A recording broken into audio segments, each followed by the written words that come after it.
नमस्कार। आज मैं आपको एक ऐसा परिवर्तन लेके आई हूँ जो शायद सबके लिए कुछ अच्छी चीज़ें भी हो और कहीं थोड़ी-सी सावधानी रखनी पड़ेगी। ये है शुक्र अपनी राशि बदलने वाले हैं। शुक्र अभी वृश्चिक राशि में चल रहे हैं, वो भी कोई उनकी मित्र की राशि नहीं थी और अब जो ब आने वाले हैं ये धनु राशि में, ये लगभग कब से आ जाएँगे 20 दिसंबर से। तो इनकी ये शत्रु राशि है। आपको पता होगा कि धनु राशि किसकी राशि है? बृहस्पति की राशि है और शुक्र और बृहस्पति दोनों मित्र नहीं हैं। ये रहेंगे लगभग 20 दिसंबर से लेके और 12 जनवरी 2026 तक इसी राशि में प्रवेश करेंगे और ये 12 दिसंबर से अस्त भी हो जाएँगे क्योंकि सूर्य जब अपनी राशि बदलता है, सूर्य भी धनु राशि में आ जाएँगे। सूर्य के अलावा बुध भी कुछ समय के लिए रहने वाले हैं, मंगल तो पहले से ही धनु राशि में चल रहे हैं। इस तरह से बहुत सारे ग्रह जो और नए साल का जो अब मैं बना रही हूँ, उसमें भी आप देखना कि जो धनु राशि होगी, प्रत्येक राशि वालों के लिए कहीं न कहीं इफ़ेक्टेड होगा उसका पूरा मतलब जो चार्ट होगा। और धनु राशि कैसी है? वैसे तो ये देखा जाए तो बृहस्पति की राशि है, पर शुक्र से इनकी मित्रता नहीं है, इसलिए जब ये बुध के साथ युति बनाएँगे लगभग 29 दिसंबर से बुध के साथ जब युति बनाएँगे तो थोड़ा-सा शुभता ज़्यादा हो जाएगी, दोनों मित्र हैं। और इसके साथ-साथ मंगल पहले से ही अस्त है, इनकी समता है इनसे और इस दौरान क्या है मतलब एक दृष्टि जो इनकी पड़ेगी मिथुन राशि में पड़ेगी, जहाँ पर पहले से ही गुरु विराजमान बैठे हुए हैं और इसके अलावा 2 और दृष्टियों का सामना करना पड़ेगा। एक केतु की दृष्टि, एक शनि की दृष्टि। इन सब के मिले-जुले परिणाम होने वाले हैं। अब मैं शॉर्ट में बता देती हूँ, जैसे कि प्रेम प्रसंग के लिए जाने जाते हैं, चाइल्ड बर्थ के लिए जाने जाते हैं, ग्लैमर के लिए देखे जाते हैं और वो क्षेत्र ज़्यादा प्रभावित होंगे। एक्सपोर्ट-इम्पोर्ट के व्यापारियों के लिए थोड़ा समय मतलब पहले से भिन्न हो जाएगा। विदेशी कार्य में, आर्थिक उन्नति में, करियर में, इन सब चीज़ों को आपको देखना होगा कि आपके गोचर में कहाँ आ रहे हैं। वैसे तो शुक्र शुभ ग्रह हैं और जो 12 घर होते हैं, अपने 12 भाव होते हैं, उनमें से 3 भाव को छोड़ के बाकी 9 भाव में ये अच्छे परिणाम देते हैं। इनकी दृष्टियों का कोई ज़्यादा वो नहीं है, एक ही दृष्टि होती है, सप्तम दृष्टि। हर एक राशि वालों को आपने देखा होगा कि मिले-जुले परिणाम मिलने वाले हैं। 2 राशियों के स्वामित्व हैं इनके पास। शुक्र एक तो क्या है वृषभ राशि के स्वामी हैं और एक जो है वो तुला राशि के स्वामी हैं। तो इसलिए जहाँ पर ये प्रवेश करने वाले हैं वो 9 नंबर होगा। तो जहाँ पर 9 नंबर लिखा होगा और इसके अलावा जहाँ पर 2 नंबर लिखा होगा, जहाँ पर 7 नंबर लिखा होगा और फिर जो दृष्टियाँ होंगी उनके मिला के मैं हर एक राशि वालों को शॉर्ट में बताने की कोशिश कर रहे हैं और फिर जब ये उदित हो जाएँगे जैसे जैसे 31 दिसंबर मतलब इस वर्ष का जो आखिरी दिन होगा, वहाँ पर फिर उदित हो जाएँगे। अभी तो ये अस्त है। हर एक राशि वालों को देखना होगा आपको क्या-क्या अच्छे परिणाम मिलने वाले हैं। मेष राशि से शुरू किया जाए। मेष राशि आपके 9th भाव में गोचर हो रहा है ये और 9th भाव किसका है? आपके धर्म का है, पिता का है और 2 भाव और हैं एक्टिवेट करने वाले ये 2nd और 7th भाव की लॉर्डशिप है। मेष राशि वैसे तो देखा जाए तो अभी साढ़े साती के की शुरुआत भी चल रही है और अभी इस समय की स्थिति देखी जाए तो बहुत से ग्रह जो इनके फेवर में नहीं है, जैसे मंगल इनके अस्त हो गए, इनके फेवर में नहीं है। जहाँ तक बृहस्पति जो है वो उनके ये इस समय इनके तीसरे भाव में चल रहे हैं, उसका वीडियो मैंने बहुत विस्तार से बनाया है। अब इसके हिसाब से जो तीनों भाव को मिला के देखें, जैसे वैवाहिक संबंधों के लिए समय अच्छा है और व्यापार में अगर आप हैं तो व्यापार में धन लाभ कमा सकते हैं। विदेशी कार्य में प्रगति हो रही है। इसमें जो राहु केतु और ये शनि सबका मिला के मैं बता रही हूँ और आपके परिवार के रिश्ते आपसे प्रगाढ़ होने वाले हैं। धन का लाभ होने वाला है। आपके लिए अगर आप लेखन से या शिक्षण या वाणी से जुड़े क्षेत्रों से अगर जुड़े हुए हैं, उनके लिए समय बहुत अच्छा है। इस दौरान आपके घर में कोई नया सदस्य भी आ सकता है। व्यय भी इस दौरान आपको ज़्यादा करना पड़ेगा और आपके और जो ग्रह को देखते हुए अगर देखें तो आप इस दौरान थोड़ा आपकी क्रोध की मात्रा बढ़ा देंगे ये। क्रोध क्योंकि जो मंगल है वो अस्त है, इसलिए क्रोध की मात्रा अगर बढ़ा देते हैं तो आपके फिर रिश्ते भी परिवार के रिश्ते, स्पाउस से रिश्ते, साझेदारी रिश्ते, उनसे थोड़ा आपको अनबन हो सकती है। उसका वाणी पे नियंत्रण रखते हैं और क्रोध नहीं करते हैं, तो आपका भाग्यवर्धक समय रहेगा क्योंकि 9th भाव भाग्य स्थान है। इसको एक्टिवेशन में अगर कोई ला देता है तो बहुत से काम करने की इस समय आप में अंदर क्षमता आ जाएगी। बस एनर्जी आपको सही लगाना है। उसके बाद दूसरी जो राशि बनती है वो वृषभ राशि। आपके तो स्वामी राशि ही है शुक्र, आपके अष्टम में गोचर होके और लग्न के और 6 की लॉर्डशिप है। कुछ चीज़ों में आपको फ़ायदा है, कहीं थोड़ा-सा आपको सावधानी रखनी पड़ेगी। सबसे पहले फ़ायदा बता देते हैं। अचानक धन लाभ होगा, कोई रुका हुआ अगर पैसा था, अभी तक कोशिश कर रहे थे, निकल नहीं रहा था, वो अचानक आपको धन की प्राप्ति होगी। और इसके साथ-साथ आपके व्यक्तित्व में क्या है, आकर्षण पैदा करेंगे। जब लगन के हिसाब से देखें तो वैसे भी शुक्र प्रधान लोग थोड़े ज़्यादा आकर्षक होते हैं। इस बार अगर ये इनका और प्रवेश हो जाता है तो थोड़ी-सी पहले की अपेक्षा आपका आकर्षण काफ़ी सम्मोहित होने वाला है। आपको ऋणों से मुक्ति होगी, शत्रु शांत हो जाएँगे, लेकिन रोगों की वजह से थोड़ी परेशानी हो सकती है। 6 और 8th भाव जब एक्टिवेट हो जाते हैं तो 2 चीज़ों का ध्यान रखना है। एक तो रोगों से सावधान रखना है अपने आप को, ऊपर से चोट-चपेट दुर्घटना के शिकार आप हो सकते हैं। क्योंकि शनि वैसे आपके लिए तो कारक हैं, जो 10वीं दृष्टि है उसके लिए आपके लिए कोई परेशानी नहीं हो। आपके राशि पे डी इफ़ेक्ट करते हैं शनि, बुध दोनों ही आपके फ़ेवर में है। शुक्र तो है ही आपके लिए कोर्ट केस में जीत हो सकती है। और इसके अलावा अगर जैसे मैंने बताया शुगर जैसे रोगों से अगर परेशानी थी तो उसका इलाज कराएँगे तो आपको उपचार भी मिलेगा। और इन्वेस्टमेंट के लिए अगर करते हैं तो थोड़ा किसी से सलाह ले लें। और वर्क प्लेस पे वैसे तो अच्छा है सब कुछ आपके लिए, वर्क प्लेस में आमदनी अच्छी है, सब कुछ अच्छा है, लेकिन वाद-विवाद से बचना है। और इसके साथ-साथ अपनी कोई भी बात अपनी किसी को सीक्रेट आपका है शेयर नहीं करना है। अगर अन्यथा आपके फिर मान-सम्मान को चोट पहुँच सकती है। अगर आपकी अध्यात्म में रुचि है तो उसके लिए समय बहुत श्रेष्ठ बना हुआ है। कुल मिला के है कि वृषभ राशि वालों के लिए भी अच्छा समय है। उसके बाद आ जाते हैं मिथुन राशि। आपके सप्तम में गोचर होके और 12th की और 5th की लॉर्डशिप है। और शुक्र और बुध दोनों परम मित्र हैं। दूसरे रूप में इसको ऐसे कह सकते हैं कि राजयोग कारक ग्रह है ये। इसमें मतलब थोड़ा सा धनु राशि का भी प्रभाव रहेगा, क्योंकि जिस राशि में प्रवेश करते हैं उसका भी देखना होता है। फिर भी आपके लिए स्टूडेंट के लिए समय बहुत अच्छा है। जो अभी हायर एजुकेशन के लिए जा रहे थे या अपनी शिक्षा में मतलब प्राइमरी, सेकेंडरी या कॉलेज लेवल के लोग थे, उनके लिए समय बहुत ज़्यादा शुभ समाचार वाला है। आपको नेम फ्रेम की प्राप्ति होगी। अपना जो फ़ोकस है वो नहीं डगमगाना है। हो सकता है आपका नाम मेरिट में आ जाए इस समय। संतान की ओर से शुभ समाचार मिलने वाले हैं। विदेश के लिए समय बहुत अच्छा है। विवाह के लिए अच्छा है। प्रेम विवाह भी इस दौरान आप कर सकते हैं। प्रेमी प्रेमिकाओं के लिए बहुत अच्छी सूचना है। इस दौरान अगर आप विवाह करते हैं तो एक अच्छा जीवन साथी आपको मिल सकता है। व्यापारियों के लिए सुखद समाचार है, व्यापार में लाभ, व्यापार में विस्तार भी कर सकते हैं। यात्राएँ करेंगे वो लाभप्रद रहने वाली हैं। इसके साथ-साथ आपके ऊपर अभी क्या है, गुरु की भी कृपा बनी हुई है, तो आपकी शिक्षा, संतान, आपका भाग्य सब आपके साथ रहने वाला है। बहुत अच्छा समय है मिथुन राशि वालों के लिए। उसके बाद अगली जो राशि बनती है वो है कर्क राशि। कर्क राशि आपके तो स्वामी राशि चंद्रमा है, जो 2.5 दिन में राशि बदल लेते हैं। और इसमें मतलब कुछ ग्रह आपके लिए फेवरेबल हैं। और 6 भाव वैसे देखें तो उतने अच्छे परिणाम नहीं देते हैं शुक्र। और दूसरे और 2 भाव देखना है, एक 11th भाव, एक 4th भाव की लॉर्डशिप है। फिर आपके लिए समय मिला-जुला रहने वाला है। जैसे आमदनी के लिए बहुत अच्छा है। आय के नए-नए स्रोत बनने वाले हैं। मेहनत जो आप तक कर रहे थे उसका फल नहीं मिल रहा था, अब मेहनत का फल मिलने वाला है। रोग मुक्त हो जाएँगे। कोर्ट केस में आपके पक्ष में फैसला आने वाला है। बड़े भाई-बहनों से अच्छी मेल-मिलाप होगी। भूमि-वाहन का सौदा भी इस दौरान आप कर सकते हैं। पर अभी कुछ ग्रह आपके फ़ेवर में नहीं है। पिछला वीडियो देखिए तो आपको भूमि-वाहन का जो सौदा करते हैं उसमें आपको थोड़ी सावधानी रखनी पड़ेगी। बस अगर मतलब जो साइन करते हैं या प्रॉपर्टी खरीदते हैं, देख परख के लें। तो आपके लिए समय बहुत अच्छा है। धन लाभ का पूरा लाभ आप इस समय ले सकते हैं। मान प्रतिष्ठा में वृद्धि होगी। इसके साथ-साथ ऋण मुक्त भी हो सकते हैं इस दौरान आप।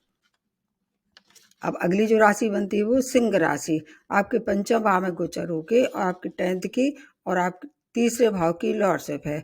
जहाँ तक है कुछ समय के लिए सूर्य भी रहने वाले हैं। आपको पता ही होगा हर महीने सूर्य राशि बदल लेते हैं। सूर्य के साथ मंगल रहेंगे, बुध रहेंगे, वो उनके अच्छे हैं मतलब मित्र हैं। लेकिन शुक्र से सूर्य की मित्रता नहीं है, बल्कि इनने तो उसको और कम्बस्ट कर दिया था, अस्थि कर दिया है। फिर भी आपके लिए समय अच्छा है। किस तरह से अच्छा है, क्योंकि 2 भाव बल्कि तीनों भाव बहुत अच्छे हैं। जैसे शिक्षा है, संतान है, कैरियर है, उसके लिए समय बहुत अच्छा है। आपका जो अभी क्या है थोड़ा-सा ढैया का प्रभाव है, उसके वजह से अगर कोई परेशानी हो रही थी उसमें राहत होगी, लेकिन चुनौतीपूर्ण स्थितियों के बाद आपको सफलता मिलेगी। मतलब ऐसे नहीं है कि आपने इधर किया उधर आपको फ़ायदा हो गया। कुछ ऐसे चैलेंजिंग मिलेंगे, चैलेंज के साथ आपको सफलता मिलेगी, इसमें भी कोई बुराई नहीं है। फिर भी आपको क्या लगेगा, अभी और मतलब और की स्थिति में आपको सेल्फ सेटिस्फेक्शन में कमी होगी, उसकी वजह से आप परेशानी में पड़ सकते हैं। अगर आप मेहनत करते हैं तो अच्छा है, स्टूडेंट के लिए समय बहुत अच्छा है। चुनौतीपूर्ण स्थिति के बाद भी आपको श्रेष्ठ परिणाम मिलने वाले हैं। इसमें क्या है, ढैया के वजह से जो मानसिक पीड़ा हो रही थी उसमें उसमें थोड़ी सी राहत होगी। फिर भी आपको अपनी हेल्थ का, अपनी वाणी का, अपने खाने पीने का बहुत ध्यान रखना है। उसके बाद आ जाते हैं आपकी कन्या राशि पे। आपके चौथे भाव में गोचर होकर नाइन्थ की और सेकंड की लॉर्डशिप है, और शुक्र और बुध परम मित्र हैं। ये भाव भी वैसे देखें केंद्र भाव है, तो आपके भूमि भाव के सुखों में वृद्धि, घर में कोई नया वाहन आ सकता है, और इसके साथ साथ रेनोवेशन करा सकते हैं। सुख समृद्धि के लिए समय बहुत ज़्यादा श्रेष्ठ बना हुआ है। एक दृष्टि जो पड़ेगी इनकी, वो आपके कैरियर भाव पे पड़ेगी। कैरियर में उन्नति, नए जॉब की प्राप्ति, पुराने जॉब में प्रमोशन, भाग्यवर्धक समय रहने वाला है हर तरह से। अगर व्यापारी हैं तो व्यापार में विस्तार कर सकते हैं, जॉब में प्रमोशन मिल सकता है। इसके अलावा परिवार का साथ रहने वाला है, उनसे मेल जोल आपका अच्छा रहने वाला है। और अगर कोई संपत्ति का मामला अटका हुआ था तो मामला वो भी आपके पक्ष में हो जाएगा। पिता की हेल्थ में भी सुधार होगा, धन लाभ होगा, हर तरह से आपके फेवरेबल कंडीशन बनी हुई है। इसका आप लाभ लें, क्योंकि कन्या राशि वाली अभी हर चीज़ से बरी है, खुश होने का समय है। फिर अगर हैवी परेशानी महादशा अंतदशा कारक ग्रह की नहीं चल रही है तो लास्ट में मैं रेमेडी बताती हूँ। अब आ जाते हैं तुला राशि। आपके तीसरे भाव में गोचर होके अष्टम की और लग्न की लॉर्डशिप है। आपके तो स्वामी राशि ही है शुक्र। अब इसमें कुछ समय शुक्र का साथ रहेगा, और फिर 12 दिसंबर से लेकर 31 दिसंबर तक के अस्त रहेंगे, इसलिए पूर्णतः आपको लाभ नहीं देंगे तुला राशि को। फिर भी कहीं कहीं अच्छा है, जैसे धन के लिए अच्छा है। अचानक धन की प्राप्ति, यात्राएं करेंगे वो लाभप्रद रहने वाली हैं। बड़े भाई बहनों का, छोटे भाई बहनों का सहयोग प्राप्त होगा। थोड़ा पराक्रम ज़्यादा करा देंगे, कोई बात नहीं है। पराक्रम अगर आप करके मेहनत का फल मिलता है तो कोई हानि नहीं होगी इसमें। इसके साथ साथ आपके लिए और अच्छी चीज़ें भी है, जैसे अगर भाग्य में जो अवरोध आ रहे थे वो अवरोध समाप्त हो जाएंगे। पिता का साथ रहेगा, पिता के साथ मिलके अगर काम करना चाह रहे तो वो आपके लिए बहुत अच्छा है। कोई नए कार्य की शुरुआत करना चाह रहे थे तो 31 दिसंबर के बाद करें तो ज़्यादा अच्छा है। तो जो रुकावटें हैं उसमें कमी आ जाएगी। भाग्य साथ है, अपने घर में बुजुर्गों का जो कर आशीर्वाद लेते रहिए बस, आपके लिए सबसे अच्छा रामबाण है। और अगर स्त्री वर्ग का सम्मान करते हैं तो उससे भी फायदा हुआ। अगर आप स्वयं ही स्त्री हैं तो अपने घर में रहने वाली जो बुजुर्ग महिला हैं उनका आप आदर सम्मान करें, उनका मतलब भूल के भी निरादर तो बिल्कुल भी ना करें। फिर आपके लिए समय बहुत श्रेष्ठ बना हुआ है। उसके बाद आ जाते हैं, अगली राशि बनती है वृश्चिक राशि। आपके सेकंड भाव में गोचर होके 7th की और 12th की लॉर्डशिप है। हालांकि मंगल भी है, लेकिन मंगल अस्त है अभी। मंगल भी आ गए धनु राशि में, मैंने एक इसका वीडियो भी बनाया है। आपके मंगल के और शुक्र के सब संबंध हैं।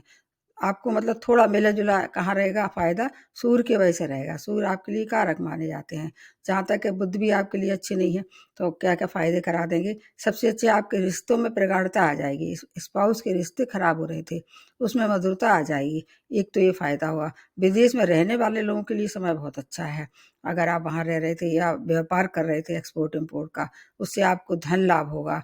जो रुकावटें थी, जैसे वीजा वगैरह या सेटलमेंट के लिए कोशिश कर रहे थे, वो समाप्त हो जाएगा। परिवार के रिश्ते में आपको अपना मतभेद ना आने दें। परिवार के रिश्ते में सभी लोग आ जाते हैं। सेकंड भाव एक्टिवेट हो रहा है तो ये आपको इंडिकेट करता है आपकी वाणी थोड़ी सी निष्ठुर कठोर हो सकती है। क्रोधी स्वभाव के कारण आपके परिवार के रिश्ते खराब हो सकते हैं, उसका आपको ध्यान रखना है। बाकी संपत्ति के लिए अच्छा है। आपका व्यक्तित्व काफ़ी आकर्षक हो जाएगा इस दौरान, और विवाह के लिए भी अच्छा प्रपोजल आ सकते हैं। अगर पहले से ही कोई बात चल रही थी तो इस समय उसको फाइनलाइज कर सकते हैं। बहुत अच्छा समय है वृश्चिक राशि वालों के लिए भी। उसके बाद अगली जो राशि बनती है वो है धनु राशि। तो धनु राशि के लिए तो मैंने आपको पहले ही बताया है कि आपकी ही राशि में आ रहे हैं। लग्न में गोचर होके 6 की और 12th की लॉर्डशिप है। कुछ चीज़ों में फ़ायदा, कहीं थोड़ी सी आपको सावधानी रखनी पड़ेगी। रोगों की तरफ से आपको परेशानी हो सकती है। रोग के लिए आप निश्चिंत नहीं हो सकते हैं। पहले से अगर है परेशानी, उसमें वृद्धि दिखाई दे रही है। बाकी चीज़ों के लिए समय बहुत अच्छा है। ऋण मुक्त हो सकते हैं, शत्रु शांत हो जाएँगे क्योंकि कुछ चीज़ें आपके फ़ेवर में आ गई हैं, इसलिए उससे आपको राहत होने वाली है। वैवाहिक जीवन में मधुरता की कमी थी, अब वैवाहिक जीवन भी मधुर हो जाएगा। कोर्ट केस के लिए समय बहुत अच्छा है। इस दौरान अगर आप कोई इंटरव्यू वगैरह फेस कर रहे थे, उसके लिए सफलता की आप उम्मीद लगा के आगे बढ़ सकते हैं। मित्रों का, बड़े भाई-बहनों का पूरा सहयोग प्राप्त होगा, मान-सम्मान की वृद्धि होगी। इस समय क्या है, ढैया का जो प्रभाव है, उसके वजह से जो मानसिक पीड़ा आपको थी, उसमें कमी रहेगी, लेकिन फिर भी मानसिक पीड़ा का सामना इस दौरान आपको करना पड़ेगा। मतलब आपको मिला-जुला आपके परिणाम मिलेंगे। स्वामी राशि जो है, वो तो आपको फ़ेवर करेंगे, लेकिन क्या है, वो भी अभी वक्री हो गए, तो आपको फिर थोड़ा अपनी हेल्थ का बहुत ध्यान रखना पड़ेगा। किसी से भी वाद-विवाद ना करें, एक आपको हिदायत दी जाती है। उसके बाद अगली जो राशि बनती है, वो है मकर राशि। 12th भाव में गोचर होके 5th की और 10th की लॉर्डशिप है। वैसे तो आपके लिए राजयोग कारक हैं ये, मतलब शुक्र आपके लिए अच्छे माने जाते हैं। 2 ऐसे घर के मालिक हैं कि जो जब भी किसी अच्छी स्थिति में आएँगे गोचर में, ये भाव किसका है, आपके 12th भाव है। कालपुरुष की कुंडली से देखा जाए तो इनका ही भाव है ये। और इधर आप पे साढ़े साती भी समाप्त हो गई है और फिर अभी शनि भी मार्गी हो गए हैं। तो पंचम भाव और 10th भाव मतलब एक्टिवेट होने से विदेशी कार्य में प्रगति, अगर आपकी पहले से योजना थी विदेश में जाने की, तो इस समय आप योजना साकार हो सकती है। इसके अतिरिक्त आपके लिए संतान, शिक्षा, स्टूडेंट, इनके लिए समय अपार सफलता भरा है। इस दौरान आपको इन सब चीज़ों पे थोड़ा-सा व्यय भी करना पड़ सकता है। जब 10th भाव एक्टिवेट हो रहा है, तो करियर के लिए अच्छा समय है। आप चाहे मनचाही जगह आपका चेंज ऑफ प्लेस हो सकता है, या इंटरव्यू वगैरह देते हैं, उसमें आपके लिए अच्छे चांसेस है। प्रेम के लिए समय अच्छा है, नए प्रेम की शुरुआत हो सकती है। पुराने प्रेम में आप चाहें तो विवाह में परिणत करने के लिए आप उनको अप्रोच कर सकते हैं। नए-नए अवसर मिलेंगे आपको, लेकिन एक बात ध्यान में रखना चाहिए कि जब भी कोई ग्रह जो है वो अस्त होता है, तो पूरी तरह से आपको लाभ नहीं देगा। तो अगर आप ऐसा मौका मिल रहा है, जैसे साझेदारी में अगर व्यापार करना है या नए कार्य की शुरुआत करना है, तो एक तो आपको क्या है, 31 दिसंबर के बाद करें और किसी से सलाह ले लें या स्वयं अवलोकन करें, चिंतन करें, फिर उसमें पैसा इन्वेस्ट करें। यात्राएँ करते समय सावधानी रखें, पर संतान की ओर से बहुत अच्छे समाचार मिलने वाले हैं। जो भी संतान आपकी करेगी, हो सकता है वो आपका नाम रोशन करे। मतलब अच्छा है, अगर संतान अच्छी निकल जाती तो माता-पिता वैसे ही काफ़ी खुश हो जाते हैं। अब अगली जो राशि बनती है वो है कुंभ राशि। आपके 11th भाव में गोचर होके और आपकी 4th की और 9th की लॉर्डशिप है। योग कारक आपके भी हैं क्योंकि शनि से इनकी अच्छी मित्रता, और ये भाव भी बहुत अच्छे हैं क्योंकि 11th भाव में आके तो कोई भी ग्रह जो खराब परिणाम नहीं देता है हर तरह से, और ये भाव भी तीनों ही बहुत अच्छे हैं। आप साढ़े साती का जो प्रभाव चल रहा है, बहुत बचाव होगा इससे। एक तो सबसे ज़्यादा आमदनी बहुत अच्छी हो जाएगी, कहीं रुका हुआ धन, आपके बड़े भाई-बहन, मित्रों का पूरा सहयोग प्राप्त हो जाएगा। यात्राएँ इस दौरान आप करेंगे, यात्राएँ आपके लिए सुखद रहने वाली हैं, और हर चीज़ में बस आपको डिले ज़रूर करा देंगे शनि। डिले के साथ आपको हर चीज़ की प्राप्ति होगी। आपके अगर कहीं हायर एजुकेशन के लिए स्टूडेंट हैं, जाने की आपकी पहले से योजना थी, इस दौरान उसमें धक्का लगेगा, पुश करने से बाद उसमें सफलता मिलेगी, पर फ़ोकस थोड़ा इस दौरान डगमगा सकता है। सबसे ज़्यादा प्रबल हैं आपकी आमदनी के रास्ते खुलने वाले हैं। तो ये समय मतलब धन के लिए अच्छा है, मान के लिए अच्छा है, हेल्थ के लिए थोड़ा-सा आपको भी सावधानी रखनी पड़ेगी। जिन पे साढ़े सात ही ढैया चल रही है, तो वो बिल्कुल निश्चिंतता से, ना तो उनको हेल्थ की तरफ से निश्चिंत हो सकते हैं, ना ड्राइविंग में। दोनों चीज़ों का आपको ध्यान रखना पड़ेगा, फिर आपके लिए समय बहुत श्रेष्ठ रहने वाला है। उसके बाद अगली जो राशि बनती है लास्ट में, मीन राशि है। आपके 10वें भाव में गोचर होके तीसरे की, अष्टम की लॉर्डशिप है। इधर गुरु और शुक्र दोनों मित्र नहीं हैं। हालाँकि ये भाव केंद्र भाव यहाँ ये दिग्बली हो जाते हैं, पर तीसरा और अष्टम भाव के हिसाब से देखें तो आपको अष्टम भाव से थोड़ी-सी परेशानी हो सकती है। वो भी किससे? जैसे कि आपको अगर ससुराल पक्ष से परेशानी हो सकती है, अष्टम भाव किसका है? पर रुका हुआ धन आपको मिलेगा। साढ़े सात ही आप पे भी चल रही है, जॉब में प्रमोशन हो सकता है, मान की और प्रतिष्ठा की प्राप्ति होगी। जॉब के लिए थोड़ा सा मिला जुला रहने वाला है। नए जॉब की प्राप्ति जरूर होगी, पर वाद विवाद से बचना है। बॉस का संग में काम करने वालों से आपकी तू तड़ाक हो सकती है, उस पर कंट्रोल करना पड़ेगा। हालांकि अप्रिसिएशन सब जगह से मिलेगा, आपको प्रशंसा सब जगह से मिलेगी, पर इस एक क्षणिक आपको जो आवेश होगा उससे बचना होगा। तो मेहनत जो कर रहे थे उसका पूरा फल मिलेगा, और साढ़े साथी का जो प्रभाव है उसमें भी कमी आ जाएगी। मतलब कुल मिला के शुभ ग्रह हैं, कितना भी अशुभता देंगे, लेकिन फिर भी कहीं ना कहीं किसी न किसी क्षेत्र में आपको सभी राशि वालों को लाभ पहुंचाने वाले हैं। तो ये मैंने छोटी सी कोशिश की, हो सकता है इससे आपको कुछ लाभ हो। फिर भी अगर महादशा अंतर्दशा ठीक नहीं चल रही है, मैं सब लोगों से बार बार इस बात पे मतलब रिक्वेस्ट करती हूँ कि ये एक जर्नल होता है ना। और आपका जो महादशा अंतर्दशा कारक, आपके नेटर चार्ट में इनकी क्या स्थिति है, ये सब मिला के साढ़े साती ढैया, ये सब मिला के देखना होगा। फिर उसके बाद आपको लगा के देखना है, किससे लगने से भी देखना है और राशि से भी देखना है ना। तो फिर आपको सही नतीजा मिलेगा। अगर ऐसा बन रहा है कि सही परिणाम नहीं मिल रहे, सब आपको सबसे अच्छा उपाय है शुक्र के बीज मंत्र करें, और स्फटिक की माला से करें तो और अच्छा है। एक तो ये है। इसके अलावा अगर खराब परिणाम मिल रहे हैं तो आप सफ़ेद मिठाई का दान कर सकते हैं।